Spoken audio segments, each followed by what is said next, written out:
اب آپ اس مبارک سلسلے کا 7واں حلقہ سماعت فرمائیں۔ برادران اسلام، سابقہ دروس میں ہم نے سیرت رسول پاک صلی اللہ علیہ وسلم پر کچھ باتیں عرض کی تھیں اور حضور صلی اللہ علیہ وسلم کی سیرت کی ترتیب، یعنی آپ کی ولادت سے قبل کے واقعات، پھر آپ کی ولادت پاک، پھر آپ کا دور رضاعت، پھر دور شباب، تعمیر کعبہ، اور اس کے بعد حضور صلی اللہ علیہ وسلم کے اسفار، نبوت اور بعثت سے قبل،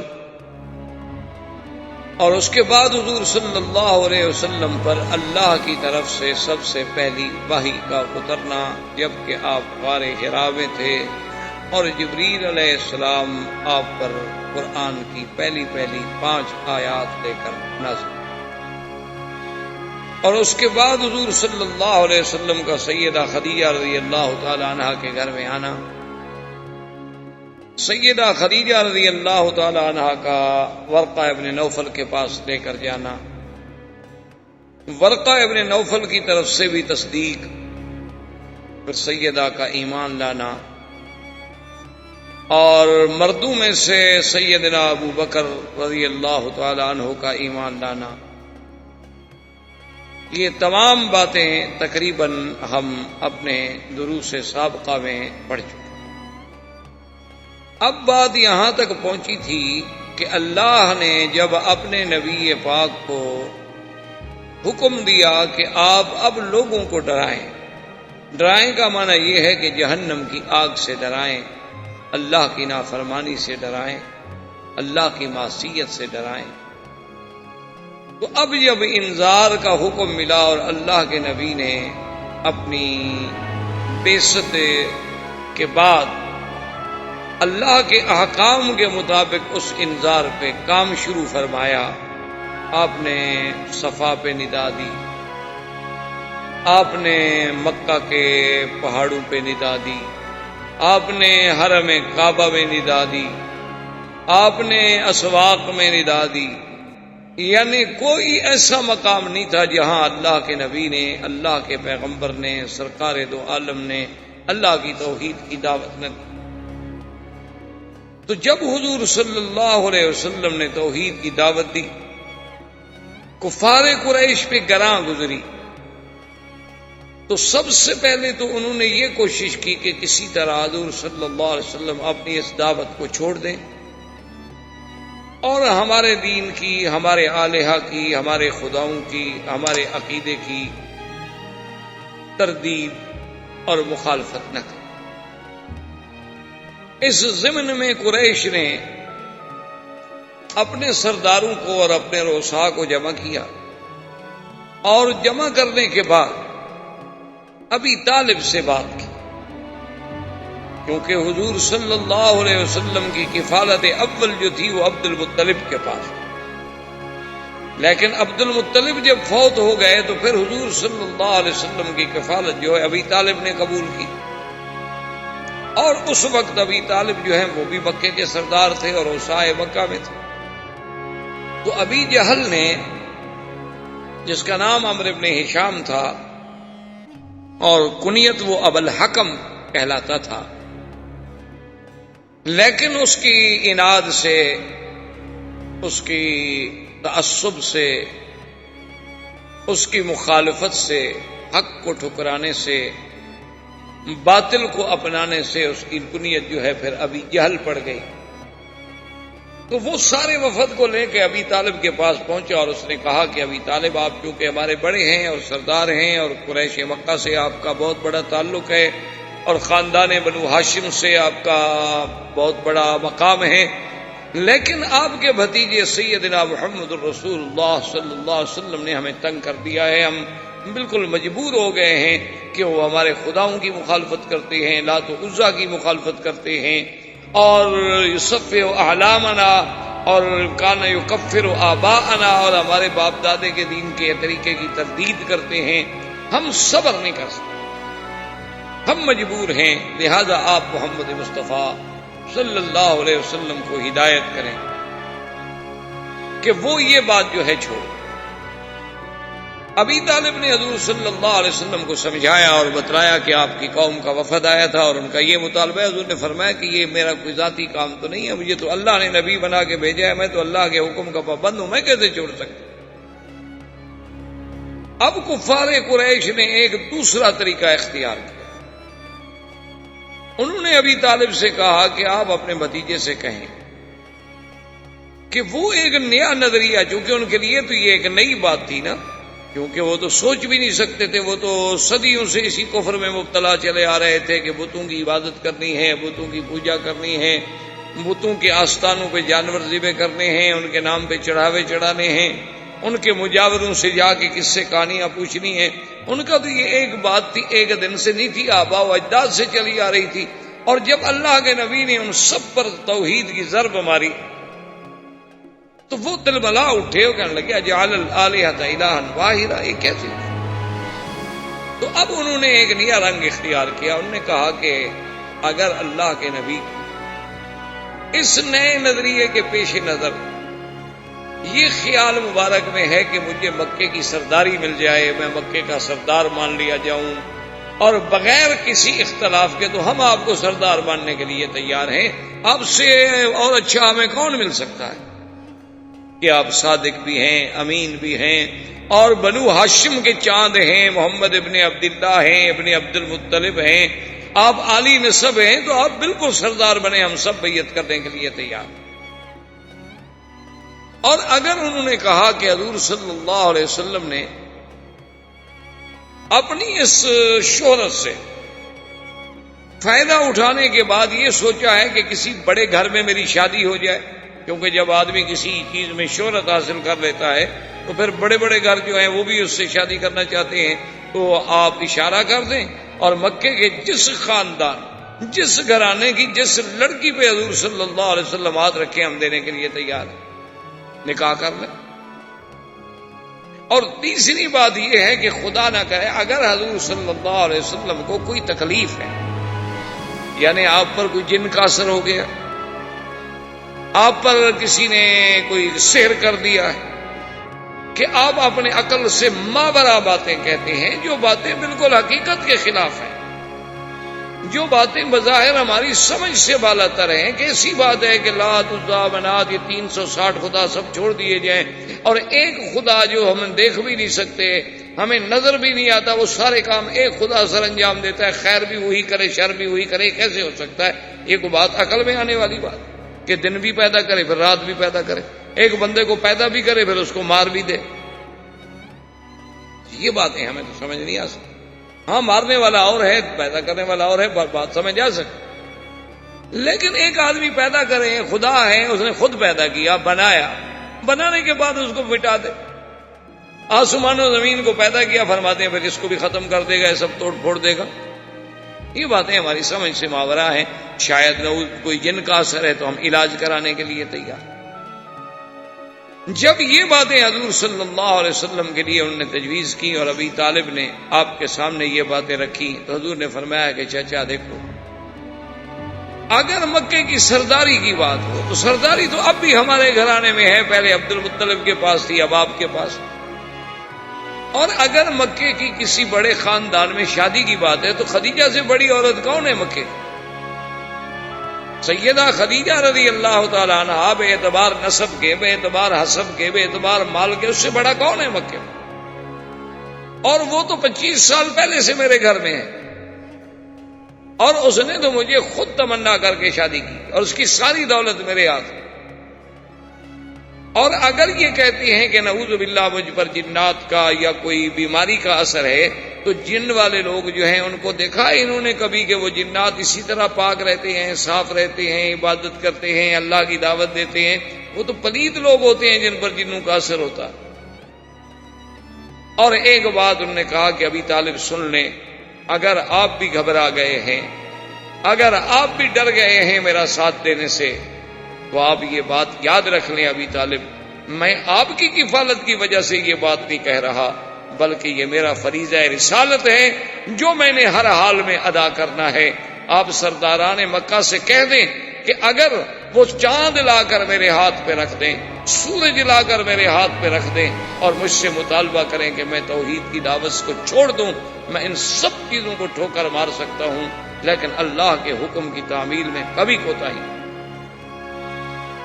اور ابھی طالب اگر آپ کو ڈر ہے کہ اتنے بڑے قریش سے آپ کیسے مقابلہ کریں گے، تو میں آپ کو یقین دلاتا ہوں کہ یا امی مجھے آپ سے کوئی گیلا نہیں۔ آج کے بعد آپ اپنی کفالت ختم کر دیں، آج کے بعد آپ اپنی حمایت کا ہاتھ کھینچ لیں، مجھے کسی کی حمایت کی ضرورت نہیں ہے۔ میرا تو مشن جو ہے صرف اللہ کے احکام کی تعمیل ہے اور اسی پر میرا بھروسہ ہے۔ آپ سب میرے مخالف ہو جائیں لیکن میں اپنے کام پہ رہوں۔ حضور صلی اللہ علیہ وسلم نے اسی طرح اپنی دعوت کو جاری رکھا۔ اب قریش نے سوچا کہ بھئی اس کا کیا حل؟ اللہ کے نبی صلی اللہ علیہ وسلم تو ہماری کوئی بات ماننے کے لیے تیار نہیں۔ وہ سمجھے تھے نا کہ یہ دنیاوی بات ہے، جیسے آج کل بھی ہمارے بہت سارے پڑھے لکھے دوستوں کو بہت سارے مقامات پر مغالطہ لگتا ہے کہ بھئی یہ مولوی لوگ اتنے سخت کیوں ہیں، اتنے باتوں پہ کیوں اپنی بات پہ اڑے رہتے ہیں، یہ کیوں نہیں دنیا کے ساتھ ذرا مل جل کے مصالحت کر کے اور رواداری کے ساتھ اور جناب ذرا وسعت قلب کے ساتھ فراخ دلی کے ساتھ جو ہے ذرا معاملہ کریں، دنیا بہت ترقی کر گئی ہے۔ تو ان بیچاروں کو بھی دراصل یہی مغالطہ ہوتا ہے۔ آدمی رواداری وہاں کرتا ہے جہاں اس کا اپنی بات ہو، اپنا کام ہو۔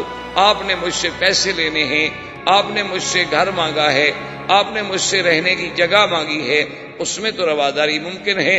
اللہ کے دین کو تبدیلی میں رواداری کا کیا معنی ہے؟ کوئی آدمی کہے اچھا جی چونکہ بہت سارے لوگ داڑھی مڈاتے ہیں لہذا آپ مولوی رواداری کر کے اس کو چپ کر جائیں، چلو جائز نہیں کر سکتے چپ کر جائیں۔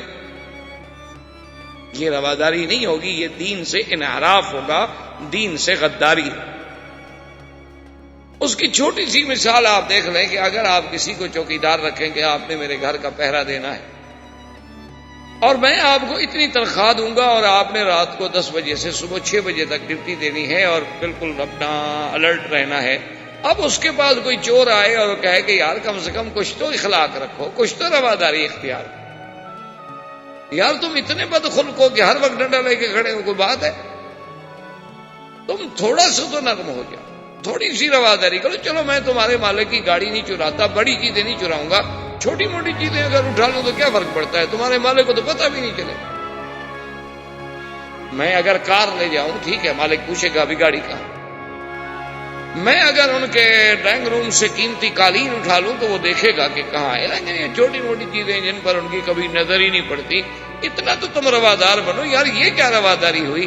تو اگر ایک چوکیدار یہ رواداری نہیں کر سکتا تو ایک دین کا سپاہی جو ہے اور دین کا چوکیدار جو ہے وہ اللہ کے نبی سے غداری کر کے حضور کی شکل کے خلاف کیسے راضی ہو جائے، حضور کی سیرت کے خلاف کیسے سلوک کر لے؟ مثال کے طور پر جیسے بعض اوقات مثلا ایک پارٹی میں مجھے بھی ایک دفعہ اتفاق ہوا کہ وہاں آج کل جیسے رواج ہے لوگ کھڑے ہو کے کھانا کھاتے ہیں، کیونکہ تہذیب جدید کا تقاضا یہی ہے کہ ہر آدمی جو ہے پلیٹ لے لے اپنی اور کھڑا ہو جائے۔ پہلے تو ہم نے سنا تھا کہ ہندو لوگ الگ کھانا کھاتے ہیں، اب مسلمانوں کو بھی ہم نے دیکھا کہ پلیٹ بھی اپنی، اپنی گلاس بھی اپنا، ہاتھ بھی اپنا، چمچ بھی اپنا۔ چلو جی ٹھیک ہے، بہرحال ڈرتے ہیں بیچارے کہ جراثیم نہ ہو جائے۔ ابھی جراثیم انہیں ہونا ہو تو جتنی حفاظت کرو وہ ہو جائے، جو تکلیف آنی ہے نا اللہ کی طرف سے۔ بڑے صاف ستھرے ملک جتنے ترقی یافتہ ممالک ہیں ان میں جو بیماریاں ہیں ان کا آپ تصور بھی نہیں کر سکتے۔ اللہ ان بیماریوں سے ہمیں محفوظ رکھے، جن عذابوں میں وہ مبتلا ہیں اللہ تبارک و تعالی ہمیں محفوظ رکھے۔ تو بہرحال اب مسلمانوں کا ایک طرز جدید، تہذیب جدید کا تقاضا یہ ہے کہ کھانا لیں جناب، اپنا کھانا بھی خود اٹھائیں اور پلیٹ میں لے لیں اور اس کے بعد کھڑے ہو جائیں، گپ شپ بھی کرتے رہیں اور کھانا شانا بھی کھاتے رہیں۔ تو بہرحال تو ایک دفعہ میں گیا تو اصل بات یہ ہے کہ پتہ نہیں میں بھی شاید کھڑے ہو کے کھا لیتا، مجھے طریقہ نہیں آتا۔ پرانے لوگ دیہات کے رہنے والے، ہمیں کیا پتا کیسے پلیٹ پکڑ کے آدمی کھڑا رہے۔ اب ہمیں تو نہیں آتا نا جی، ہمیں تو کھڑے ہو کے ابھی تک پیشاب کرنا بھی نہیں آتا. ہم نے تو اپنے عقل میں اونٹ وغیرہ کو دیکھا تھا کہ وہ کھڑے ہو کے پیشاب کرتا ہے. ہمارے تصور میں بھی نہیں ہے کہ بندہ بھی ایسے کر سکتا ہے حرکت. تو بہرحال میں چونکہ نہیں جانتا تھا، میں نے وہ پلیٹ لے لیا اور ادھر ادھر کرسی قریب نہیں تھی، میں تھوڑا دور جا کے بیٹھ گیا. تو ان میں سے ایک آدمی آیا تو کہنے لگا کہ حضرت اتنا تو آدمی کو سخت نہیں ہونا چاہیے. اگر اتنی دیکھیں، آپ کو پتا ہے آج بڑے بڑے لوگ یہاں کھڑے ہیں، منسٹر بھی ہیں اس میں بڑے بڑے اہم سیاسی لوگ بھی ہیں، مذہبی لوگ بھی ہیں. اگر اور بھی تو کھڑے رہے، اگر آپ کھڑے رہتے تو کیا فرق پڑ جاتا؟ تھوڑا سا تو آدمی کو وسیع القلب ہونا چاہیے. میں نے کہا میرے بھائی ٹھنڈے دل سے بات سن، میں اگر وسعت قلب کا مظاہرہ کر کے حضور کی سنت کے خلاف کھا لیتا تو اللہ کے نبی بھی ناراض، خدا بھی ناراض، اور میں اپنے مشن سے بھی منحرف ہو گیا کہ لوگوں کو تو میں پیغام دوں کہ میں ایک عالم ہوں اور میں دین کی دعوت دیتا ہوں، اور خود میں اس دین پہ عمل نہ کروں. تو میں نے اپنے مشن سے غداری کی، سنت رسول سے غداری کی، اپنے اللہ سے غداری کی، اور صرف ایک بندے سے رواداری کی کہ دعوت دینے والا مجھ سے ناراض نہ ہو جائے.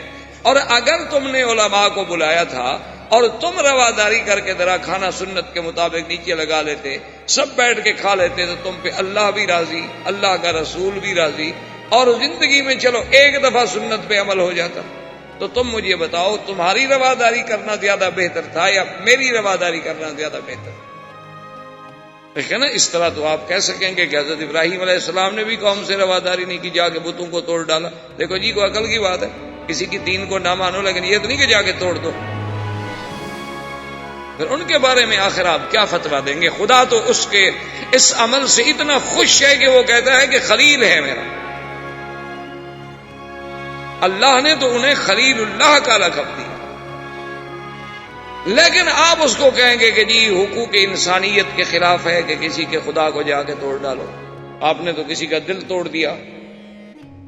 تو اس لیے اللہ کے نبی نے فرمایا کہ عقل کی بات چھوڑو. یہ کیا رواداری ہے کہ میں اللہ کے دین کو چھوڑ دوں؟ یہ کیسے ہو سکتا؟ تو اب کفار قریش نے ایک نیا پینترا بدلا، انہوں نے ایک نئی چال چلی. انہوں نے کہا کہ بھئی اللہ کے نبی تو اپنے راستے سے نہیں ہٹتے. اب انہوں نے کہا کہ حل یہ ہے کہ ہر آدمی ایسا کرے کہ جو اس کا بس چلتا ہے، اور جہاں جہاں اس کا بس چلتا ہے وہ ان لوگوں کو عذاب دے جو اسلام قبول کر رہے ہیں، تاکہ وہ لوگ عذاب دیکھ کر، تکلیفیں دیکھ کر اللہ کے نبی کا ساتھ چھوڑ دیں، اور جب لوگ چلے جائیں گے تو اکیلے رہ جائیں گے. اب تعذیب مسلمین کا دور شروع ہوا بعثت رسول کے بعد. بعثت کے بعد، دعوت کے بعد، جب کفر کے سارے حربے ناکام ہو گئے،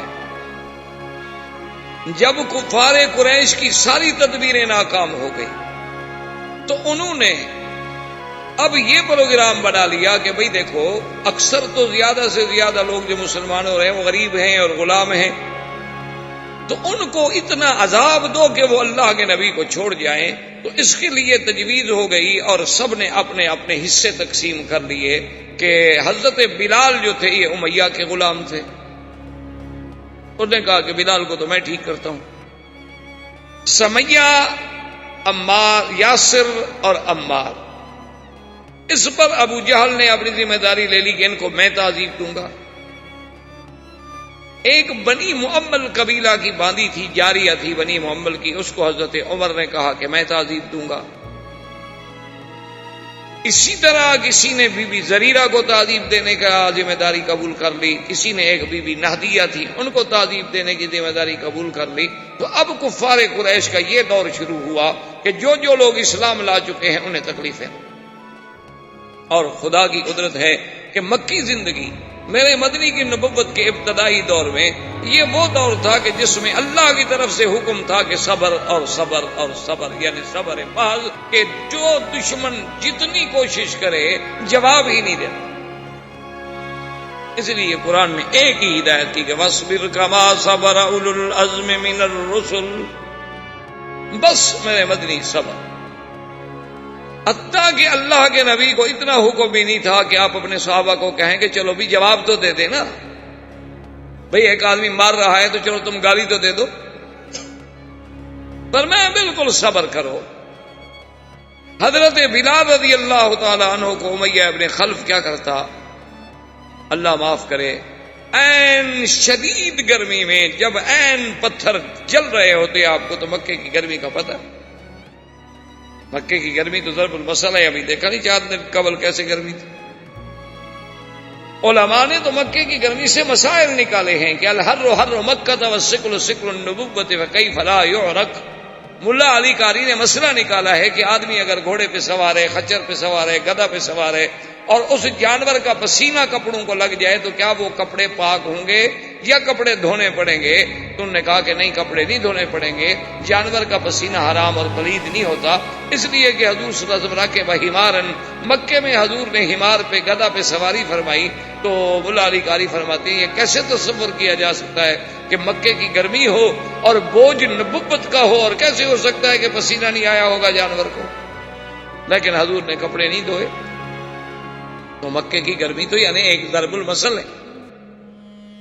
تو حضرت بلال رضی اللہ تعالی عنہ کو عین یعنی بالکل شدید ترین جب پتھر گرم ہو جاتے تو وہ ظالم آ کر اس پتھر پہ بغیر کرتے کے، بغیر قمیص کے، ننگی پیٹھ پر لٹا دیتا اور سینے پہ ایک بہت بڑے پتھر کی چٹان رکھ دیتا اور کہتا کہ بلال اقرار کرو لات و عزا کا اور چھوڑ دو دین محمد. اور حضرت بلال اسی اپنے جزم میں کہتے احد احد احد، اور احد احد کہتے کہتے بے ہوش ہو جائے، اور جب ہوش آتی پھر وہی نعرہ احد احد. حتیٰ کہ ایک دفعہ مسلمانوں نے پوچھا حضرت بلال سے بعد میں، انہوں نے کہا کہ بھائی اور بھی تو باتیں ہو سکتی تھی نا، لا الہ الا اللہ، اللہ اکبر، لیکن احد احد جو تم کہتے تھے اس کی کیا وجہ تھی کہ تم ہر وقت احد احد احد کا نعرہ لگاتے تھے؟ تو حضرت بلال نے فرمایا اصل بات یہ ہے کہ کافر سب سے زیادہ اسی بات سے چڑھتے تھے اور میں جان کے وہی نعرہ لگاتا تھا جو کافروں کو جلانے کا ہو، جو دلیل ایمان یہ ہے کہ کافر کو جلاؤ، کفر سے بیزاری کا اعلان کرو، کفر سے برات کا اعلان کرو. صرف یہ نہیں کہ تم اللہ کی توحید کا اقرار کر لو، اقرار کے ساتھ براءۃ من الکفر، براءۃ من المشرکین جو ہے وہ ضروری ہے. اللہ نے پورے قرآن میں سورۃ براء نازل کی، اور جب تک ہم کفر سے براءت نہیں کریں گے اس وقت تک ہمارا ایمان نہیں ہو. ایک ہے دنیاوی تعلقات، تجارت، لین دین، یہ الگ بات، لیکن قلبی طور پر آدمی بالکل مشرکین سے برات کا اظہار کرے. تو حضرت بلال رضی اللہ تعالی عنہ کو اتنا مارا جاتا، اتنا ستایا جاتا، ان کے بعض اوقات تو امیہ ظالم یہ کرتا کہ کھجور کے بڑے بڑے کانٹے لے کے بدن میں چبھوتا اور اسی حال میں بلال احد احد احد کرتے کرتے بے ہوش. ایک دن امیہ نے بلال کی اماں کو مجبور کیا، اس نے کہا کہ دیکھو تم اپنے بیٹے کو سمجھاؤ، میں اسی طرح اسے تڑپا تڑپا کے مار ڈالوں گا، ورنہ اس کو کہو کہ یہ چھوڑ دے دین محمد صلی اللہ علیہ وسلم. تو بلال کی اماں آئی، دیکھا کہ بیچارہ تپتی ہوئی ریت پہ اور تپتے ہوئے پتھروں پہ پڑا ہے، بے ہوش ہے. ماں ہے، پانی کے قطرے ڈالے، سرانے بیٹھی، بلال ہوش میں آ گئے. ماں بھی اسلام لا چکی تھی لیکن اس کا پتہ نہیں تھا امیہ. اس نے کہا کہ بلال دیکھو تمہیں پتا ہے کہ میں بھی مسلمان، لیکن ہم ایک ایسی حالت میں ہیں ہم کفر کا مقابلہ نہیں کر سکتے، ہم مجبور ہیں، تو تم کیوں نہیں مان لیتے بات؟ تم ایسا کرو کہ بظاہر چلو اوپر کے دل سے کہہ دو کہ تمہاری بات مان لی، میں نے چھوڑ دیا دین محمد، اور یہاں سے نکل جائیں گے، آہستہ آہستہ کہیں چلے جائیں گے، بعد میں جب اللہ موقع دے گا اپنے اظہار اسلام کر دینا. یہ اس طرح ترپتے ترپتے مر جانا جو ہے کوئی بڑی بات تو نہیں ہوگی. تو بلال ہنس دیے اور کہنے لگے کہ اماں آج تو مجھے یقین ہو گیا ہے کہ مکے کے کافر جو ہیں وہ بلال سے ہار گئے، شکست کھا گئے، آج تو مجھے تسلی ہو گئی، اطمینان ہو گیا کہ میں جیت گیا. تو ماں نے کہا کہ بلال تم کیسے جیت گئے؟ اس نے کہا ماں اگر کافروں کے پاس طاقت ہوتی تو میری ماں کو لے آتے سفارشی بنا کر، ان کی طاقت جواب دے چکی، ان کی قوتیں جواب دے چکی، اور جا کے آپ کہہ دیں امیہ سے کہ وہ جتنی ستم کر سکتا ہے مجھ پہ ستم ڈھالے، لیکن میں کبھی احد کا نعرہ نہیں چھوڑ سکتا. اسی عالم میں سیدنا ابی بکر رضی اللہ تعالی عنہ گزرے. جب تعذیب بلال کو دیکھا تو آپ نے کہا امیہ اس بلال غلام کو بیچنا چاہتے ہو؟ اس نے کہا یار میری تو جان چھڑاؤ، میں تو گلے میں پڑ گیا، میری تو بات ہی نہیں مانتا، تم لینا چاہتے ہو؟ اس نے کہا لینا چاہتا ہوں۔ انہوں نے کہا ٹھیک ہے قیمت کرو۔ قیمت دے کے آپ نے غلام حضرت بلال کو خرید لیا اور اس کے بعد آزاد کر دیا۔ اسی لیے کتابوں میں آتا ہے کہ حضرت بلال بھی سید تھے، آتا کا سیدنا سیدنا، یعنی بلال بھی سید اور سید بنا سردار، اور حضرت ابو بکر بھی سردار، کہ اس کو اس غلامی سے خرید کر چھڑانے والا ابو بکر۔ اور جب آل یاسر پر ظلم ہوتا کہ بی بی سمیہ اور پھر یاسر، ان کے بیٹے عمار، اتنے ظلم ہوتے کہ تاریخ اپنے اندر ایسے مظالم کی، یعنی آپ نے تو ہلاکوں کے مظالم پڑے ہوں گے، آپ نے تو تاتاریوں کے مظالم پڑے ہوں گے، آپ نے بڑے بڑے ظالموں کے، چنگیز کے مظالم پڑے ہوں گے، حجاج کے مظالم پڑے ہوں گے، لیکن کفار قریش نے جو تعذیب دی ہے اس کا آپ تصور بھی نہیں کر سکتے کہ کتنا مارا گیا بی بی زریرہ کو کہ اندھی ہو گئی۔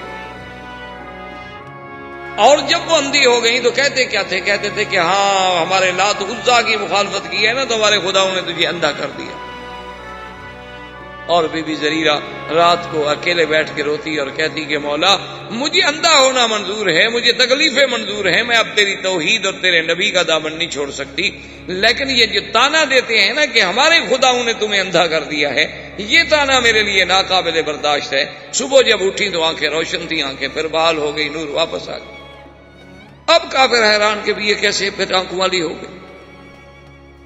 ابو جہل نے جب سمیہ پر، ایک طرف سمیہ ہے، ساتھ یاسر ہیں، ہمیں تو دین مفت ملا ہے نا میرے بھائی، اس لیے ہمیں دین کی قدر نہیں کہ ہم مسلمانوں کے گھر میں پیدا ہوئے، باپ بھی مسلمان تھا الحمدللہ، دادا بھی مسلمان تھا، ہم نے کوئی دھیلا بھی نہیں لگایا، نہ جان لگائی نہ مال لگائی، لہذا اسلام کی ہمیں کیا قدر ہو۔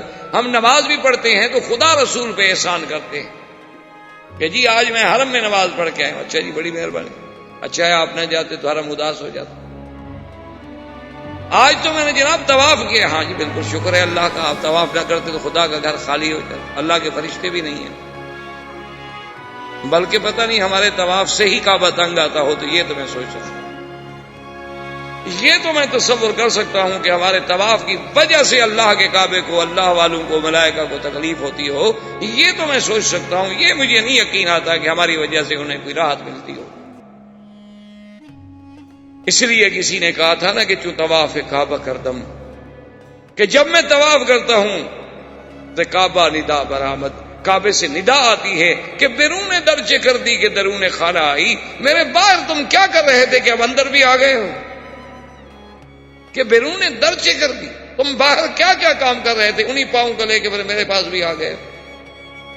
اور کہتا ہے کہ جب میں نے جا کے زمین کعبہ پہ سجدہ کیا، زمین ادا برآمد، زمین چیخنے لگ گئی، اس نے کہا کیوں مجھے ناپاک کرتے ہو ریا کے سجدے کر کے، سارا دن غیروں کی عبادت کرتے ہو اور ابھی آ کر مجھ پر اللہ کا سجدے کر رہے ہو، ادھر لوگوں کو بھی خوش کرتے ہو، ادھر خدا کا سجدہ کر کے اللہ کو بھی ارادہ کرنا چاہتے ہو۔ میں نے کہا کیوں خراب کر دی سجدہ ریائی، تو مجھے کیوں خراب کر رہے ہو ریا کے سجدے کر کے، اس سے تو بہتر ہے کہ سجدہ۔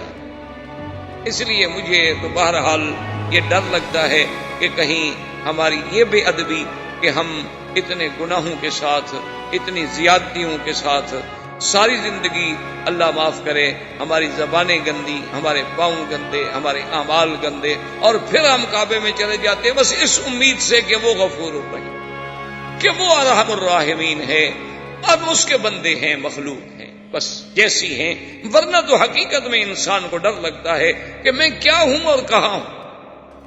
یہ مقام تو وہ تھا نا جہاں بلال رہتا، اب دیکھیں کہ ظلم ہو رہا ہے اور اللہ کے نبی گزر رہے ہیں اور فرماتے ہیں صبرن یا آل یاسر صبرن، ایک سبق دے رہا ہے اللہ کا نبی، آج کفر اسی اسلام کو دہشت گرد ثابت کرنا چاہتا ہے۔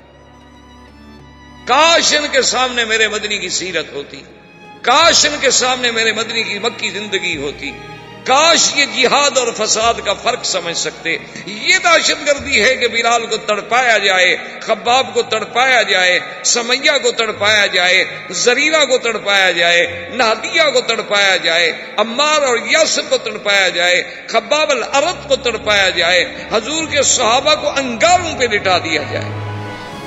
لیکن اللہ کا نبی کیا کہتے ہیں؟ صبر. کہ آل یاسر صبر. وہ نبی جو صبر کا درس دینے والا ہے وہ اپنی امت کو کبھی دہشت گردی سکھلا سکتا ہے؟ اصل بات کیا ہے؟ وہ سب سے بڑے دہشت گرد ہیں جو مسلمانوں کو دہشت گرد کہتے ہیں. انہوں نے مسلمانوں کو، جب آپ کسی کو بند گلی میں کھڑا کر دیں گے تو کوئی کیا کرے گا؟ آپ مجھے بتائیں. آپ کسی آدمی کو جب بند گلی میں کھڑا کر دیں، اب اس کے بعد راستہ کوئی نہیں، یا ٹکر مار کے دیوار سے مر جائے.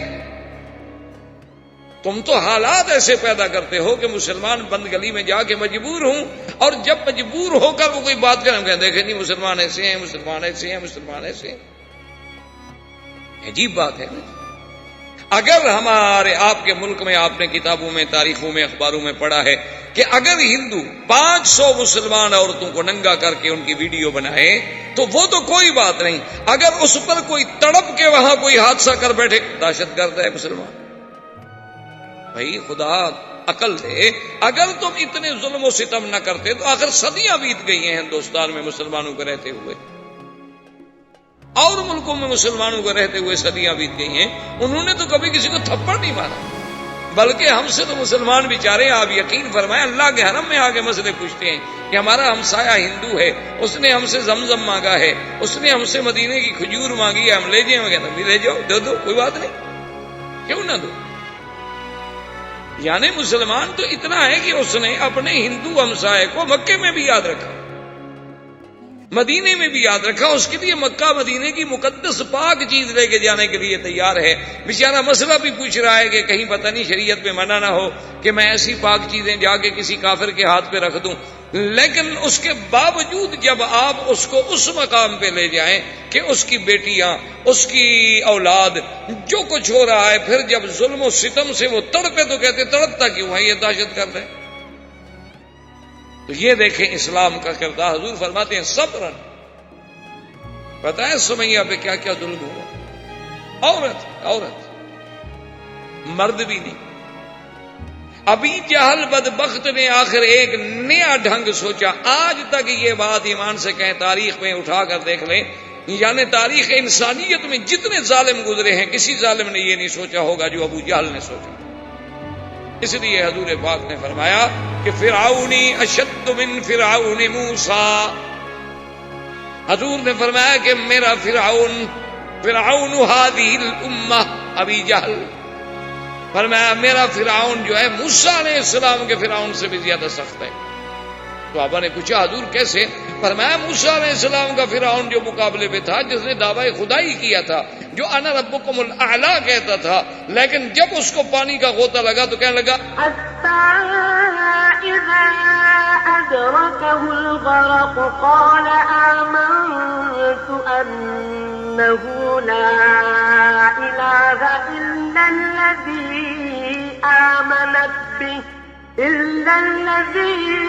آمنت به بنو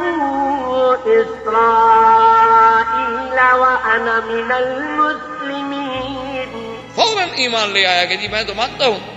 ایک پانی کا غوطہ لگا، لیکن ابو جہل اتنا شدید ہے، اتنا ظالم ہے کہ گردن کٹی ہوئی ہے، آخری رگے ہیں، پھر بھی کفر سے باز نہیں آیا اور اسلام کے مخالفت کرنے سے باز نہیں آیا. اب دیکھیں کہ اس نے ظلم و ستم کی جو طریقہ ایجاد کیا ہے.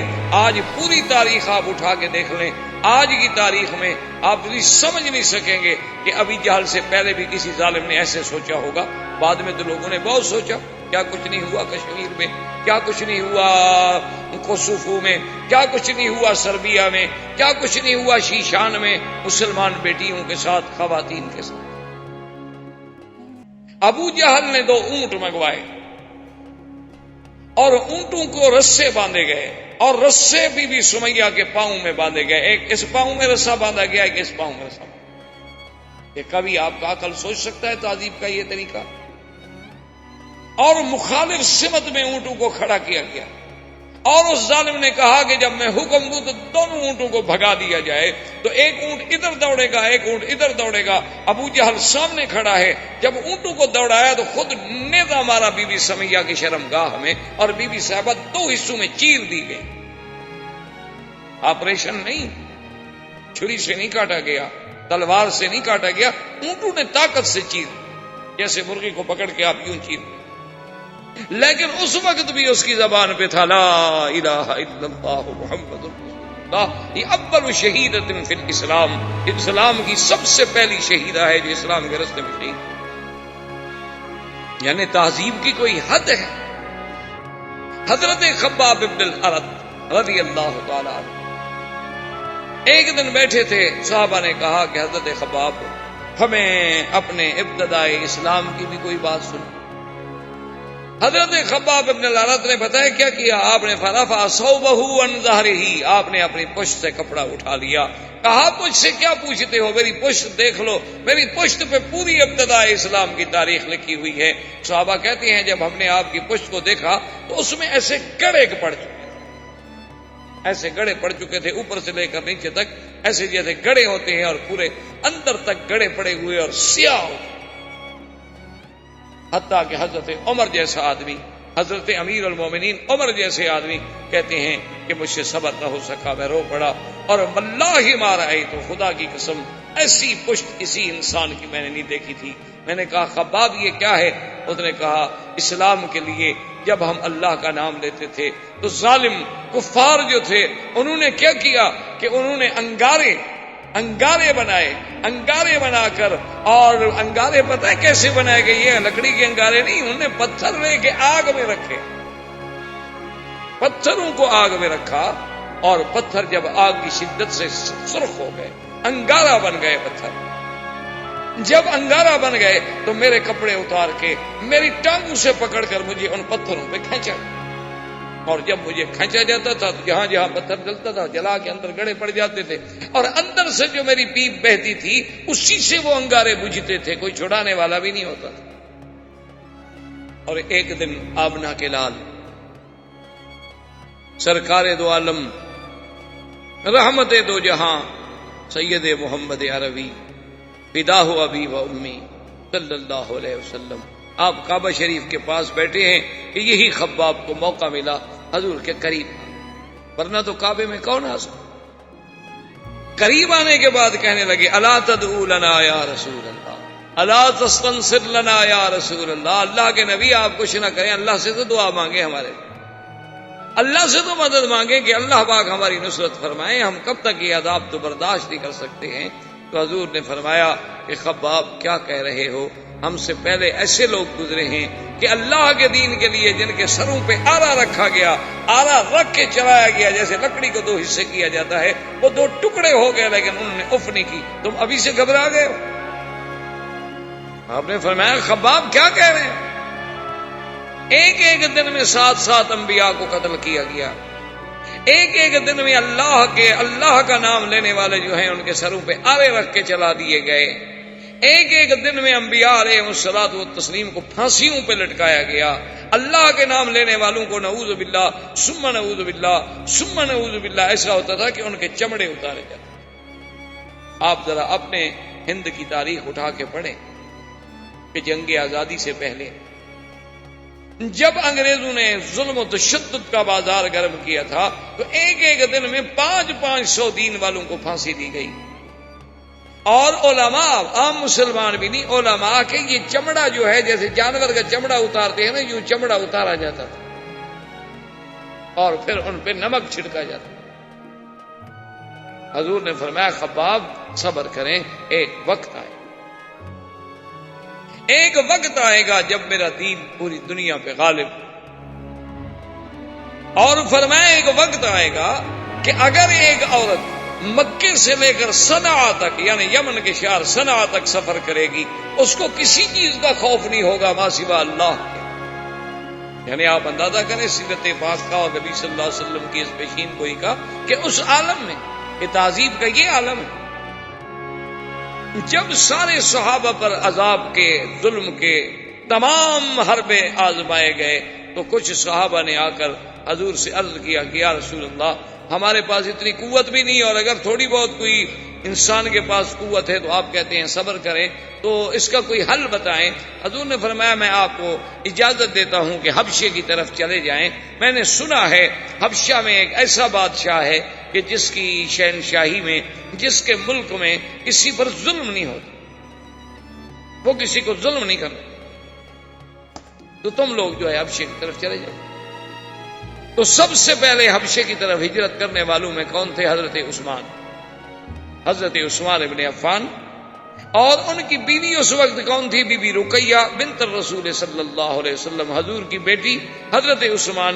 تو حضور نے فرمایا کہ اس دنیا میں، یعنی حضرت لوط علیہ السلام کے بعد، کہ ایک تو لوط علیہ السلام تھے نا جنہوں نے ہجرت کی، اور سیدنا ابراہیم علیہ السلام نے ہجرت کی، انی مہاجر الی ربی، جنہوں نے اپنے والدین کا گھر چھوڑا، آزر کا گھر چھوڑا، اور لوط علیہ السلام آپ کے ساتھ تشریف لے آئے ہجرت میں۔ اس کے بعد فرمایا اللہ کے راستے میں اگر کوئی ہجرت کر رہا ہے تو عثمان۔ ابو حذیفہ، حضرت عثمان، تقریباً 13 صحابہ انہوں نے حبشے کی طرف ہجرت کی۔ اور بعض روایات میں یہ بھی آتا ہے کہ سیدنا ابی بکر صدیق رضی اللہ تعالیٰ عنہ نے بھی اذن مانگا کہ یا رسول اللہ مجھے بھی اجازت ہے، مجھ سے یہ ظلم برداشت نہیں ہو سکتا، اور میں کتنے غلام آخر خریدوں اور کب تک خریدوں؟ تو آپ نے بھی اجازت دی، اور حضرت ابو بکر صدیق رضی اللہ تعالیٰ عنہ بھی حبشے کے لیے روانہ ہوئے۔ جب مکے سے نکلے تو راستے میں ایک جگہ تھی، وہاں پر احابیش کہتے ہیں عام لوگ، یعنی ایک تو سردار ہے نا جن کا اعلیٰ نسب ہوتا ہے، ایک عام لوگ ہوتے ہیں، وہ وہاں جمع تھے، اور ان کا سردار جو ہے وہ تھا ابن دغنہ۔ اس نے دیکھا کہ سیدنا ابو بکر صدیق رضی اللہ تعالیٰ عنہ اونٹ ہیں اور سامان باندھے ہوئے جا رہے ہیں، وہ بھاگتا ہوا آیا، اس نے کہا یا ابا بکر آئینا تريد، کہاں جا رہے ہیں؟ اب نے فرمایا کہ انی اہاجر الحبشہ، میں حبشے کی طرف جا رہا ہوں، آپ دیکھ رہے ہیں کہ مکے میں کیا حال۔ اس نے کہا ابو بکر واللہ انک لتصل الرحم، خدا کی قسم ہے تم صلہ رحمی کرتے، خدا کی قسم ہے تم غلاموں کو آزاد کرنے والے، خدا کی قسم ہے تم بیواؤں کی خدمت کرنے والے ہو، یتیموں کے ہاتھ پہ سر پہ ہاتھ رکھنے والے ہو، میں تمہیں نہیں جانتا۔ ابو بکر نے کہا کیا کہہ رہے ابن دغنہ، مکے والے ہمارا وجود برداشت نہیں کرتے۔ انہوں نے کہا کہ دیکھیں آپ میری جوار میں ہیں، آپ میری امان میں ہیں، میں دیکھتا ہوں مکے والے آپ کو کیسے چھیڑتے ہیں، آپ مہربانی کریں واپس جائیں، مکہ نہ چھوڑیں۔ حضرت صدیق واپس آ گئے۔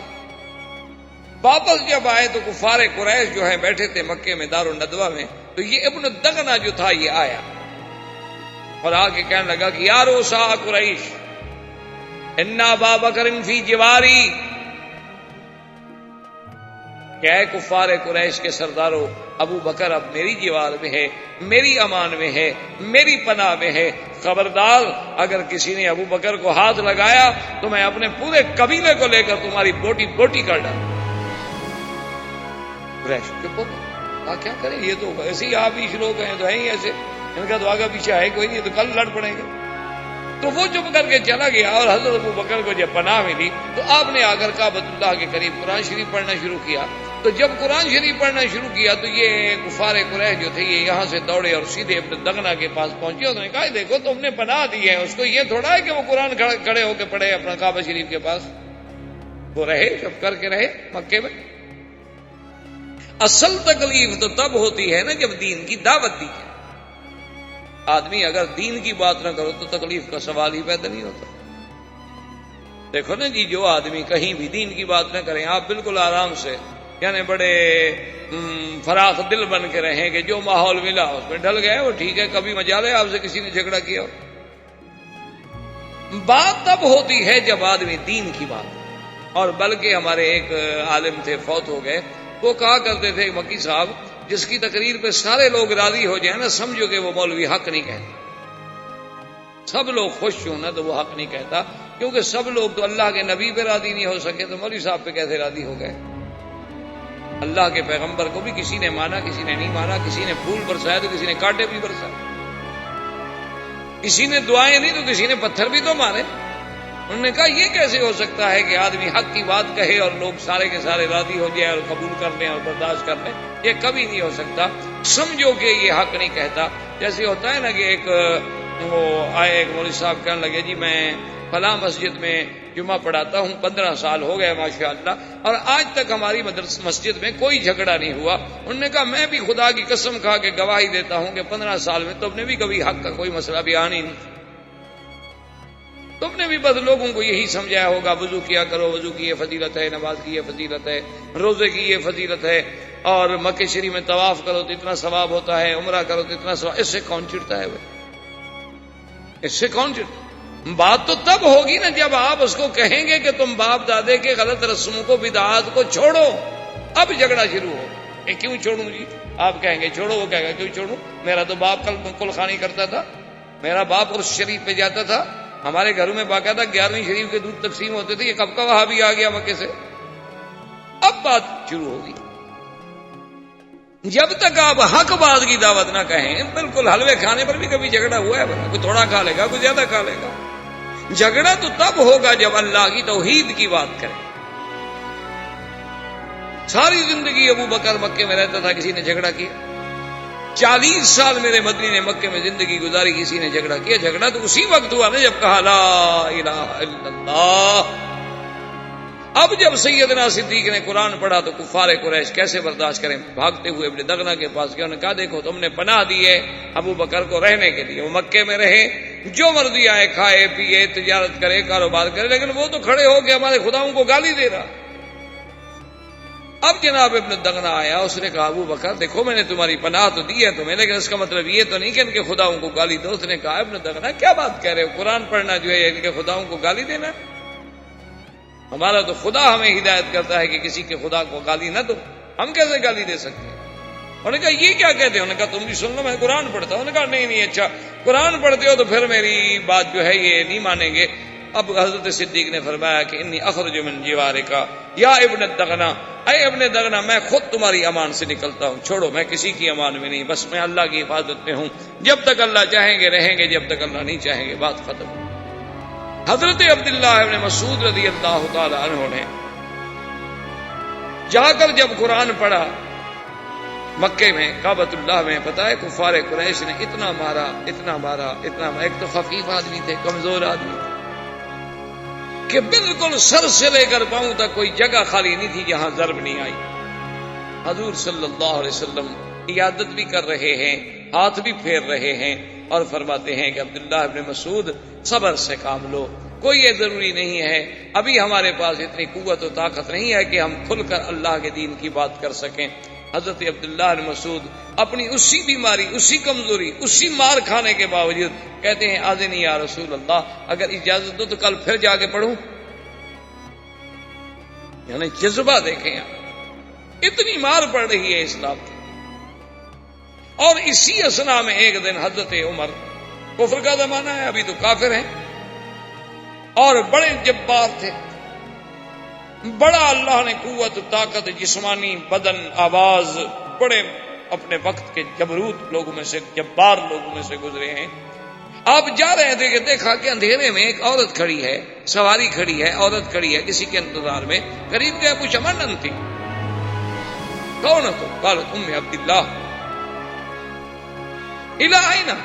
اس وقت آدھی رات کو اس نے کہا عمر کیا بات ہے، جب تم مکے میں ظلم و ستم کے اتنے پہاڑ توڑ رہے ہو تو اب ہم لوگوں کو نکلنے تو دو نا کم از کم.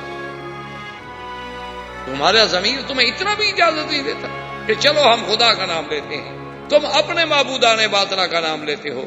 ہم پر ظلم و ستم کے پہاڑ تم لوگوں نے توڑ ڈالے ہیں، تو اب بھی ہماری نگرانی کر رہے ہو کہ ہم نکل کیوں رہے ہیں؟ چلو ہم چھوڑ کے مکہ جا رہے ہیں، اب تو اطمینان کے ساتھ رہو گھر میں، ہمیں جانے تو دو. اس مقام پر جب بات پہنچی عمر رضی اللہ تعالی عنہ اس وقت مسلمان نہیں تھے، لیکن چپ کر کے واپس آ گئے. دل کو بات لگی، کہنے لگے کہ بھئی یہ مسئلہ بہت مشکل ہو گیا ہے.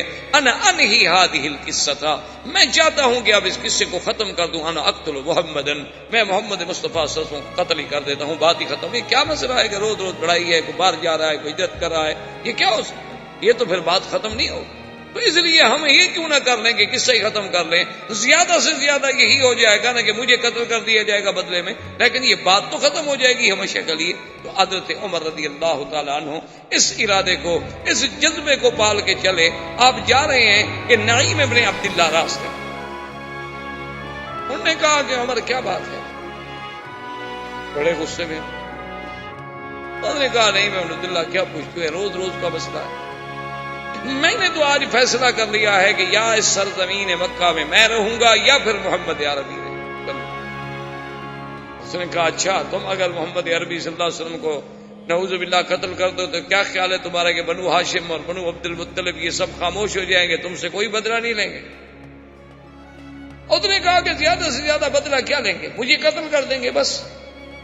لیکن یہ مسئلہ تو ختم ہو جائے گا نا کہ رات دن جو ایک مسئلہ بن گیا ہے کہ باپ بیٹے سے جدا ہو رہا ہے، بیٹا باپ سے جدا ہو رہا ہے، بیوی خاوند سے جدا ہو رہی ہے، خاوند بیوی سے جدا ہو رہا ہے، لوگ مار کھا رہے ہیں، لوگ تڑپائے جا رہے ہیں لیکن پھر بھی نہیں چھوڑتے، اور لوگ اب مکہ چھوڑ کے جا رہے ہیں. اس لیے بہتر نہیں کہ اس قصے کو ختم کر دیا جائے. تو نعیم ابن عبداللہ تو مسلمان ہو چکے تھے لیکن عمر کو پتہ نہیں تھا.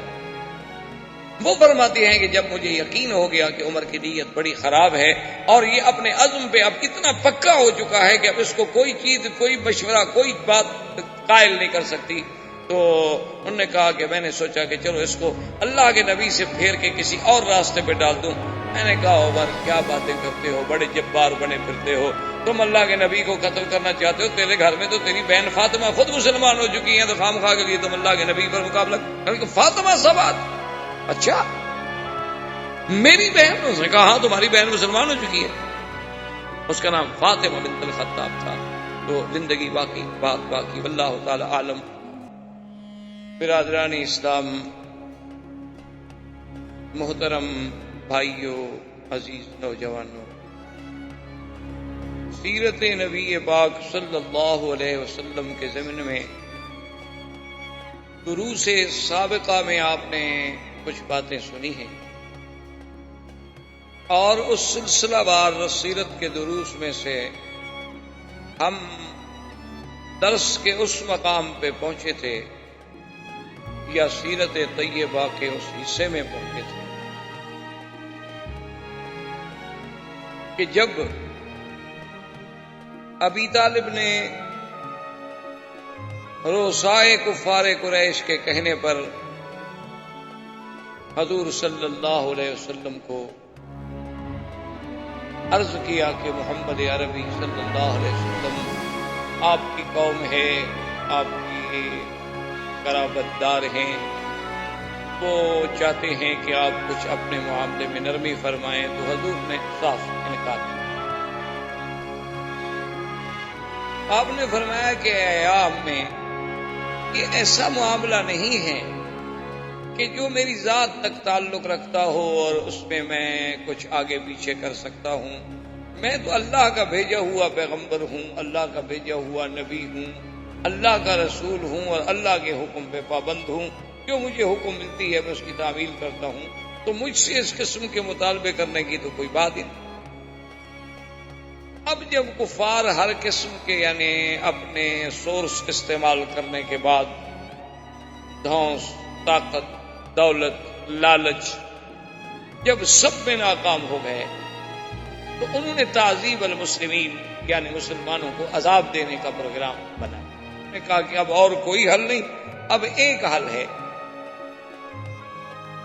کہ ہم مسلمانوں پر اتنے ستم توڑیں کہ یہ لوگ جو ہیں خود بخود حضور صلی اللہ علیہ وسلم سے ہٹ جائیں اور ڈر جائیں. جب یہ لوگ سب ہٹ جائیں گے، حضور کے ساتھ کوئی نہیں بچے گا، تو اس کے بعد صاف بات ہے کہ معاملہ جو ہے خود بخود ختم ہو جائے گا. اس تعذیب کے سلسلے میں بھی میں نے کچھ عرض کیا تھا کہ سیدنا بلال رضی اللہ تعالیٰ عنہ پر ظلم و تشدد کے پہاڑ توڑے گئے. اسی طرح بی سمیہ کو حتیٰ کہ شہید کر دیا گیا، اور یاسر اور عمار کو اتنی تعذیب کی گئی کہ حضور جب بھی گزرتے تو آپ ان کو تسلی دیتے اور فرماتے کہ صبر یا آل یاسر. بی زریرہ کو اتنی مارا گیا کہ وہ اندھی ہو گئی. بی بی نہدیہ پہ ظلم و ستم کے پہاڑ توڑے گئے، خباب بن الارت کو انگاروں پہ لٹایا گیا، حتیٰ کہ آپ کی پشت میں گڑے پڑ گئے تھے کہ انگارے اندر گھس جاتے۔ ان حالات میں حضور صلی اللہ علیہ وسلم نے صحابہ کو اجازت دی اور فرمایا کہ تم حبشہ کی طرف ہجرت کر جاؤ، کہ میں نے سنا ہے کہ حبشہ کا جو بادشاہ ہے وہ بڑا عادل ہے، منصف ہے، اس کے دور میں کسی پہ ظلم نہیں ہو۔ تو 12 صحابہ نے ہجرت کی، جن میں سیدنا عثمان رضی اللہ تعالی عنہ اور ان کی زوجہ محترمہ رقیہ بنت رسول اللہ صلی اللہ علیہ وسلم بھی تھیں، اور حضور نے فرمایا کہ عثمان، اللہ کے نبی لوط و ابراہیم علیہ السلام کے بعد نبوت کے گھرانے میں سے تم پہلے شخص ہو جو ہجرت کر رہے ہو، اور اللہ کے نبی کی بیٹی بھی تمہارے ساتھ، حضرت حذیفہ، یہ سب ہجرت۔ ام عبداللہ جو تھیں، بات یہاں تک پہنچی تھی کہ ام عبداللہ جو تھیں وہ بھی ہجرت کے لیے نکلیں، تو راستے میں حضرت عمر سے ٹکرا ہو گیا۔ حضرت عمر رضی اللہ تعالیٰ نے دیکھ دیا کہ ام عبداللہ جو ہیں وہ سامان باندھے ہوئے اور تیار ہوئے کھڑی ہیں، تو حضرت عمر کو جب دیکھا تو گھبرا گئی۔ صاف بات ہے کہ حضرت عمر کا کفر کا زمانہ تھا اور بہت بڑے جبار تھے، اور یہ بھی ان لوگوں میں تھے جو مسلمانوں کو عذاب دیا کرتے تھے۔ تو ام عبداللہ بیچاری بہت گھبرائیں۔ حضرت عمر جب قریب آئے تو انہوں نے کہا کہ ام عبداللہ الا این تم الا ماذا تريدين، کیا چاہتی ہو، کہاں الا این، کدھر جا رہی ہو؟ تو اس نے کہا، اس کو بھی اب پھر بیوی ام عبداللہ جو تھی وہ بھی پھر غصے میں آ گئی۔ انہوں نے کہا، عمر اگر آپ لوگ ہمیں مکے میں نہیں جینے دیتے تو ہمیں مکہ چھوڑ کے جانے تو دو کم سے کم۔ آخر یہ کون سی انسانیت ہے کہ آپ لوگوں کو ہمارا دین قبول نہیں، آپ لوگوں کو ہمارا طریقہ پسند نہیں؟ ٹھیک ہے، ہم مکہ چھوڑ کے جا رہے ہیں تو پھر ہمیں کیوں روکتے ہو؟ تو یہ کون سا طریقہ ہے انسانیت کا کہ اب ہمیں اس پہ بھی مجبور کرتے ہو کہ ہم مار کھانے کے لیے ضرور مکے میں رہیں؟ بھئی اگر ہم مکہ چھوڑ رہے تو آپ کو کیا تکلیف؟ اچھا اگر ہم برے ہیں تو آپ کے ملک سے چلے گئے، اگر آپ ہماری دعوت سے پریشان ہیں تو ہماری دعوت خود بخود ختم ہو گئی، ہم نے آپ کا ملک، آپ کا شہر، آپ کا علاقہ چھوڑ دیا۔ تو حضرت عمر کو بھی کچھ بات سمجھ آ گئی، تو انہوں نے کہا کہ ہاں اچھا ٹھیک ہے، تم نے جانا ہے تو جاؤ، میں تمہارا راستہ نہیں روکوں۔ اب اس کے بعد حضرت عمر رضی اللہ تعالی عنہ، یہ ان کے زمانے کفر کی بات ہے جو میں عرض کر رہا ہوں، ایک دن اپنے گھر میں آ کے بیٹھے اور بڑے متفکر ہو کے بیٹھے، اور انہوں نے کہا کہ بھائی اب یہ روز روز کا جھگڑا جو ہے وہ قابل برداشت نہیں رہا کہ کبھی ہم عذاب دیں، کبھی لوگوں کو ماریں، کبھی لوگوں کو ستائیں، کبھی ہم انہیں انگاروں پہ لٹائیں، کبھی ہم انہیں گرم تپتی ہوئی ریت پہ سلائیں، آخر یہ کیا بات ہوئی؟ تو ہمارا جھگڑا تو پھر محمد رسول اللہ صلی اللہ علیہ وسلم سے ہے، تو کیوں نہ آپ سے فیصلہ کر لیا جائے اور آپ کو ہی نعوذ باللہ قتل کر دیا جائے تاکہ بات ختم ہو۔ تو عمر رضی اللہ تعالی عنہ زمانے کفر میں ہیں اور بالکل فیصلہ کر کے کہ بس میں نے آج فیصلہ کر لیا ہے کہ سرزمین مکہ پہ اب یا عمر چلے گا یا محمد رسول اللہ صلی اللہ علیہ وسلم۔ انہوں نے بڑی تیاری کی، تلوار، اس زمانے میں جو اسباب تھے جنگ کے، تیر، تفنگ، زرہ، ڈھال، تلوار، سب سامان لے کے غصے میں بھرے ہوئے، اور کہنے لگے کہ چلو زیادہ سے زیادہ اگر بنو ہاشم نے مقابلہ بھی کیا تو مجھے قتل کر دیں۔ بس زیادہ سے زیادہ یہی ہوگا نا کہ اگر انہوں نے حضور صلی اللہ علیہ وسلم کا اور محمد الرسول اللہ صلی اللہ علیہ وسلم کا بدلہ بھی دیا تو کیا ہو؟ زیادہ سے زیادہ مجھے قتل کر دیں گے، چلو میں ایک بندہ مر جاؤں گا، لیکن یہ روز کا جو مسئلہ ہے یہ تو ختم ہو جائے۔ وہ اسی جوش و غضب میں نکلے اور راستے میں نعیم ابن عبداللہ جو اسلام لا چکے تھے لیکن ابھی انہوں نے کھل کے ظاہر نہیں کیا کیونکہ کوئی ڈر کے مارے اسلام کو ظاہر نہیں کیا۔ نعیم ابن عبداللہ کہتے ہیں کہ میں نے حضرت عمر کو ایسے انداز میں چلتا ہوا اور اس طرح غصے میں بھرا ہوا پہلے کبھی نہیں دیکھا تھا۔ مجھے شک ہوا کہ اس کی نیت کوئی اچھی نہیں لگتی، میں قریب آیا اور میں نے روکا عمر کو اور میں نے کہا کہ عمر تم کیا چاہتے ہو؟ اور خیر ہے یہ کون سا وقت ہے بھائی آدمی بالکل مسلح ہو کے گھر سے نکل رہا ہے، کوئی لڑائی تو ہو نہیں رہی۔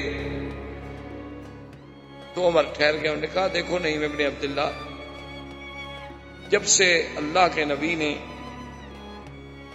اعلان نبوت کیا ہے اس دن سے پورے مکے میں جھگڑے ہو گئے، باپ بیٹے سے الگ ہو رہا ہے، بیوی خاوند سے الگ ہو رہی ہے، بیٹی ماں سے الگ ہو رہی ہے، لڑائی ہے، تفرقہ ہے، اور یہ مجھ سے برداشت نہیں ہوتا۔ آج میں نے فیصلہ کیا ہے کہ انی اقتل محمدن صلی اللہ علیہ وسلم کہ میں محمد مصطفیٰ کو قتل۔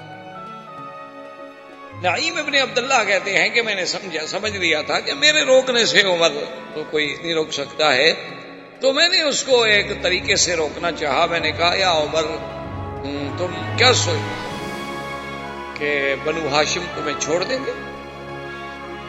تم اگر محمد رسول اللہ صلی اللہ علیہ وسلم قتل کر دو گے تو تمہارا کیا خیال ہے کہ بنی عبد المطلب ہیں، بنو ہاشم ہیں، بنو ابی طالب ہیں، یہ سب تمہیں چھوڑ دیں گے؟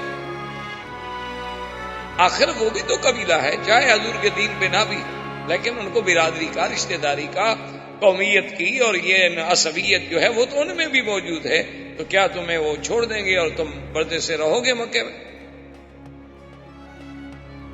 عمر نے کہا کہ نہیں میں ابن عبداللہ میں نے یہ سب سوچا ہے، میں یہ تمام چیزوں پہ غور کر کے نکلا ہوں کہ میں نے کام کرنا ہے، اللہ کے نبی کو قتل کرنا ہے، اور اس کے بعد جو ہے زیادہ سے زیادہ اگر بنو ہاشم نے مقابلہ کیا تو میں قتل ہو جاؤں گا۔ ایک آدمی بہرحال 3-4 خاندانوں سے تو نہیں لڑ سکتا، تو میں قتل ہو جاؤں گا، چلو ایک آدمی قتل ہو جائے گا، بات تو ختم ہو جائے گی۔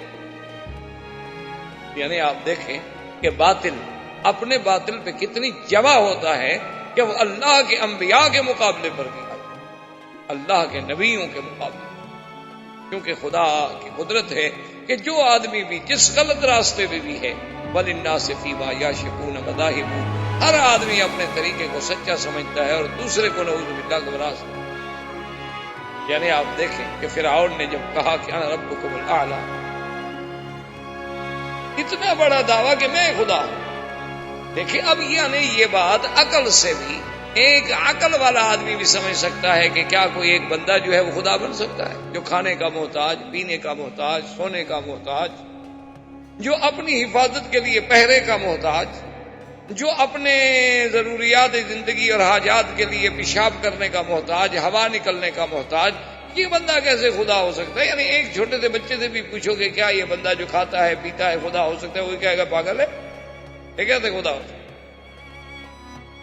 اتنا جھوٹا شخص، یعنی جس کے جھوٹے دعوے میں کوئی شبہ نہیں ہو سکتا۔ لیکن جب موسیٰ علیہ السلام نے آ کر اسے سچے دین کی دعوت دی تو پتہ ہے اپنی قوم کو کیا کہتا ہے؟ انی اخاف ان یبدل دینکم او ان یظہر فی الارض الفساد، کہتا ہے کہ مجھے ڈر ہے کہ موسیٰ علیہ السلام تمہارے دین کو بدل نہ دے،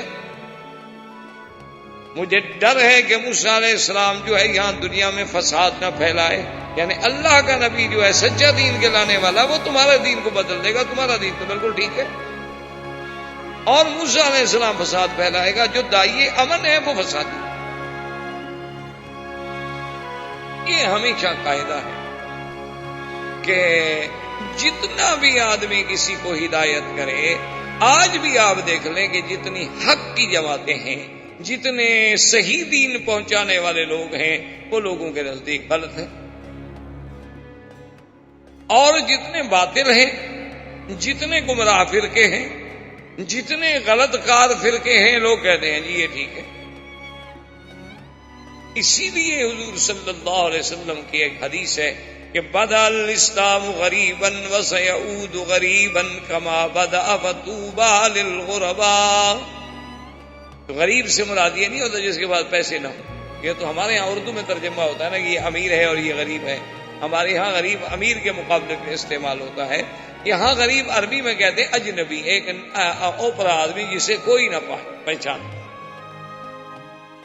تو حضور نے فرمایا جب اسلام آیا تھا اس وقت بھی اجنبی لگتا تھا، ایک نئی چیز لگتا تھا کہ دیکھو جی یہ کیا ہے، خدا ایک ہے، اللہ کا نبی ایک ہے، کعبہ ایک ہے، ہم لات کو، عزا کو، منات کو، حبل کو، ان سب کو چھوڑ دیں. یہ ہمارے جتنے گرو ہیں، پنڈت ہیں، ہمارے بڑے بڑے کاہن ہیں، راہب ہیں، ان سب کو ہم چھوڑ دیں اور صرف ایک نبی کی بات مانیں. یہ کیا عجیب بات ہے بھائی. اس وقت بھی اسلام یعنی اجنبی لگتا تھا، ایک نئی بات لوگوں کو لگتی تھی. بدل اسلام غریباً، اور فرمایا ایک وقت آئے گا میری امت پہ کہ اسلام مسلمان اربوں کی تعداد میں ہوں گے، لیکن اسلام پھر بھی غریب بن جائے گا، پھر بھی اجنبی نظر. اور آج دیکھ لیں آپ کہ عین اسی زمانے میں ہم گزر رہے ہیں کہ اگر آج آپ کے سامنے ایک آدمی نے ایمان سے کہیں پنڈلیوں تک چادر پہنی ہوئی ہو، باندھی ہوئی ہو، لمبا کرتا ہو، اس کے ہاتھ میں مسواک ہو، سر پہ اس نے پگڑی باندھی ہوئی ہو، اتنی لمبی داڑھی ہو، تو گھر سے بچے نکل کے بھی تاڑیاں پیٹیں گے کہ یہ کیا کارٹون ہے. کہیں گے پتہ نہیں یہ کس سیارے کی مخلوق ہے جو نیچے آ گئی. اور اگر اس کے مقابلے پہ اس نے باقاعدہ 3 پیس سوٹ پہنا ہوا ہو، ٹائی لگی ہوئی ہو، بو ہو، اور جناب پھر جوتے پر بھی اسی قسم کی بو لگی ہو، ہاتھ میں سٹک ہو اور بائیں ہاتھ سے کھاتا ہو، بات بھی کافروں کی زبان میں کرتا ہو، سمجھ گئے بہت پڑھا لکھا آدمی ہے. انگریزی تو اتنی اچھی ہے نا کہ ایسی انگریزی تو ہم نے سنی نہیں. بہت پڑھا لکھا، بڑی اچھی انگریزی بولتا. یعنی آج کسی کے علم کی پہچان انگریزی زبان سے کی. اس سے بڑی کوئی بدبختی ہے ہم مسلمانوں کے لیے کہ اس کی پہچان نہ تو عربی زبان سے کی جاتی، نہ قرآن و حدیث کے علم سے کی جاتی ہے، نہ اللہ رسول کی فرما برداری سے کی جاتی ہے، نہ اللہ رسول کی اطاعت سے کی جاتی ہے. بس نہیں جی، یہ تو خیر ویسے جی ہمارے یہاں ایک مولوی صاحب ہیں، نماز پڑھاتے ہیں، اچھے نیک آدمی ہیں، بس لیکن وہی پرانے ملا مولوی نماز ہی پڑھاتے ہیں. جی کیا یہ قرآن ہی بات ہے؟ جی کبھی رمضان شریف میں تراویح بھی پڑھاتے ہیں، حافظ بھی ہیں، بس ہیں بس ایسے بیچارے ملا مولوی. یعنی وہ بالکل گھٹیا آدمی ہے. ان کے چپراسی اور چوکیدار سے بھی گھرا ہوا. چوکیدار اور چپراسی تو ان کی کوٹھی میں ایک کمرہ لے کے سروینٹ کوارٹر میں رہ سکتا ہے، وہ مولوی نہیں رہ سکتا. وہ اپنا مسجد میں سوئے، چونکہ اس نے جھاڑو بھی تو دینا ہے نا مسجد، تو وہ اذان بھی کہنی ہے، پھر پانی بھی بیچارے نے بھرنا ہے غسل خانے میں تاکہ جب آپ وضو کرنے کے لیے آئیں تو آپ کو تو تکلیف نہ ہو، اور سردیوں کا موسم ہو تو آگ جلا کے پانی گرم بھی کرنا. یہ واقعات ہیں، حقائق ہیں. آپ ان کو جتنا چھپائیں یہ چھپ نہیں سکتے. یہ حقائق.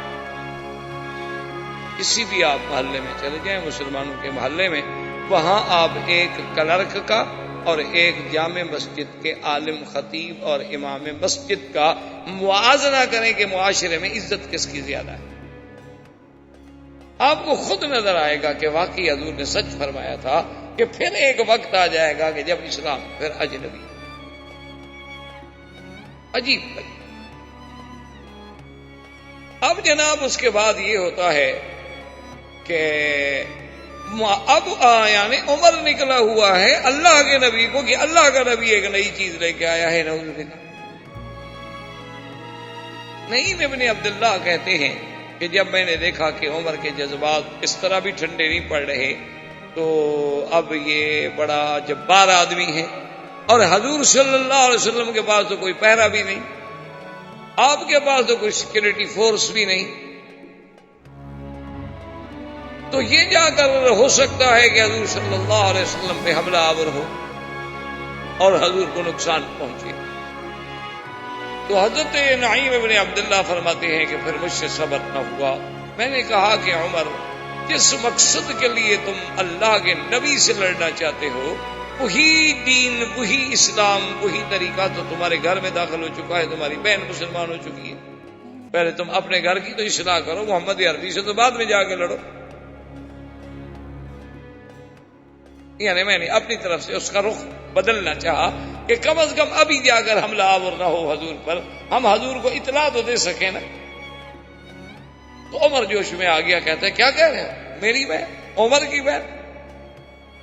یہ کیسے ہو سکتا ہے کہ خطاب کی بیٹی جو ہے وہ مسلمان ہو جائے؟ انہا صبا، وہ بھی صحابیہ بن گئی. انہوں نے کہا بھی تم جا کے تحقیق کر لو. تو اب عمر رضی اللہ تعالیٰ عنہ بجائے حضور صلی اللہ علیہ وسلم کے پاس دار ارقم کی طرف جانے کے اپنے گھر کی طرف لوٹے اور خدا کی شان دیکھیں کہ جب وہ اپنے گھر کی طرف آئے تو اس وقت حضرت عمر کی بہن جن کا نام فاطمہ تھا اور ان کے شوہر جو تھے ان کا نام سعید بن زید تھا، وہ بھی مسلمان تھے، اور وہی صحابی جن کا میں نے پہلے عرض کیا تھا پچھلے درس میں بھی، حضرت خباب بن الارت رضی اللہ تعالیٰ عنہ، یہ آتے تھے قرآن پڑھانے کے لیے، اور کاغذوں پہ کچھ 2-4 صورتیں لکھی ہوتی تھیں، وہ آپ کو آہستہ آہستہ پڑھاتے تھے تاکہ حضرت عمر کے بہنوئی بھی اور بہن جو ہے وہ قرآن پڑھ لے، اور یہ اپنے گھر میں بیٹھے ہوئے قرآن کی مشق کر رہے ہیں، اور عمر غصے میں آ کے دروازے پہ جب قریب آیا، اس زمانے میں بڑے بڑے محلات تو تھے نہیں کہ بہت دور رکاوٹیں ہوں اور آدمی کھڑا ہو جائے، آدمی سیدھا دروازے تک آ جاتا، اندر سے دیکھا کہ آواز آ رہی، طٰہٰ مَا أَنزَلْنَا عَلَيْكَ الْقُرْآنَ لِتَشْقَىٰ، سمجھ نہیں آیا کہ کیا ہے، آواز آ رہی۔ عمر رضی اللہ تعالیٰ نے غصے میں دروازہ کھٹکھٹایا، دروازہ جب کھٹکھٹایا تو سعید بن زید نے خباب بن الارت سے کہا کہ جلدی سے تم فلاں جگہ چھپ جاؤ، کیونکہ آپ جانتے ہیں عمر بڑا جبار ہے، اس کا اس ٹائم میں ہمارے گھر میں آنے کا کوئی سوال ہی پیدا نہیں ہوتا، اس وقت میں تو کبھی نہیں آیا بہن کے گھر۔ خیر دروازہ کھولا تو دیکھا کہ وہ تو بپھرا ہوا شیر بنا ہوا ہے، اس نے کہا کہ فاطمہ کیا پڑھ رہی تھی؟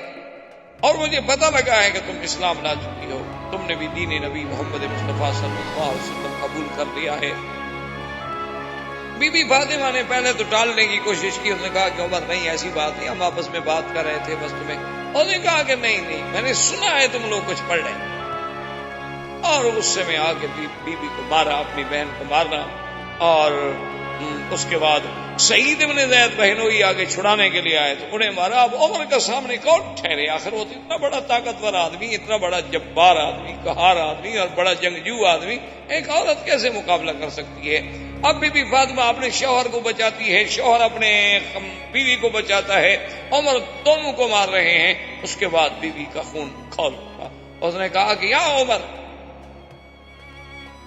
کیا کر رہے ہو؟ تمہیں شرم نہیں آتی عورت پہ ہاتھ اٹھاتے ہو؟ کیا تم کر رہے ہو؟ یہی تمہارا مذہب ہے؟ ایک میں تمہاری بہن میں صحیح ایک عورت تو ہوں، اپنی بہادری اور تمہیں دکھلاتے ہو، اور سن لو اگر تمہاری رگوں میں خطاب کا خون ہے تو فاطمہ کی رگوں میں بھی خطاب کا خون ہے، میں کٹ سکتی ہوں لیکن اب دین محمد مصطفیٰ نہیں چھوڑ، تم جو چاہ سکتے ہو کرو۔ اور جیسے کسی شاعر نے کہا کہ ادھر آؤ ظالم ہنر آزمائیں، تو تیر آزما ہم جگر آئے، کہ تم جتنی ستم کر سکتے ہو توڑ لو ستم، لا اترک دین محمد ابدا، میں محمد مدنی کا دین نہیں چھوڑ سکتی، اور تمہارے پاس جتنی قوت ہے، طاقت ہے، زور ہے، آزما ڈالو اپنا زور، دیکھو کہ آج پھر خطاب کی بیٹی مقابلہ کرتی ہے کہ نہیں۔ اب عمر کا دماغ میں آیا کہ آخر کیا بات ہے، اتنی مار کھانے کے بعد میں اس کا بھائی ہوں، آخر کوئی وجہ ہے؟ تو عمر بیٹھ گئے، اس نے کہا اچھا فاطمہ ایک بات پوچھو۔ تو فاطمہ نے پوچھا کیا بات ہے؟ اس نے کہا اچھا تم جو کچھ پڑھی تھی مجھے بھی سنا، میں بھی سننا چاہتا ہوں، اور مجھے بھی دکھاؤ لکھا ہوا وہ کیا ہے، میں بھی تو پڑھوں نا، آخر میں پڑھا ہوا آدمی، حضرت عمر بھی ان لوگوں میں تھے جو پڑھے ہوئے تھے، یعنی مکے کے وہ چند لوگ جو لکھنا پڑھنا جانتے تھے، حضرت عمر ان لوگ۔ بی بی فاطمہ اخت عمر سیدنا عمر کی بہن نے کہا، اس نے کہا عمر ایسے نہیں ہو سکتا، ہم تمہیں لکھا ہوا مصحف نہیں دے سکتے، کیونکہ ہمارے نبی کا فرمان ہے کہ یہ اللہ کی کتاب ہے اور یہ اللہ کا کلام ہے، اس سے کوئی پلید نہیں چھو سکتا۔ اور ہمیں کیا پتہ ہے، تم تو کافر آدمی ہو، تمہیں تو پتہ ہی نہیں کہ وضو کیا ہوتا ہے، تمہیں تو پتہ ہی نہیں کہ طہارت کیا ہوتی ہے، تمہیں تو پتہ ہی نہیں کہ حدث اصغر حدث اکبر کیا چیز ہوتی ہے۔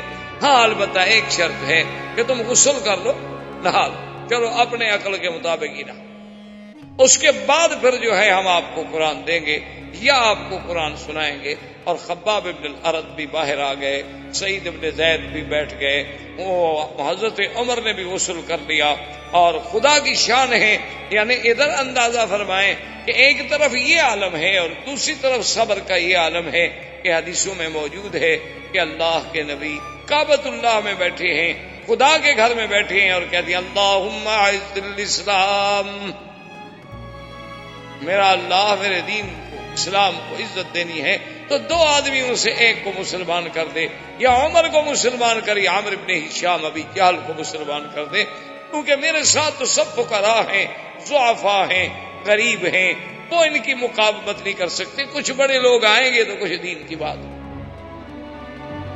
اور علماء نے، مفسرین نے، مورخین نے لکھا ہے کہ یہ بھی اللہ کی شان ہے کہ جب اللہ کے نبی آئے یا حضور کے بعد علماء آئے، داعی حق آئے، تو سب سے پہلے ساتھ دینے والے ہمیشہ غریب تھے، بڑے آدمیوں نے کبھی ساتھ نہیں دیا، الا قلیل، بہت چند کچھ نصیب،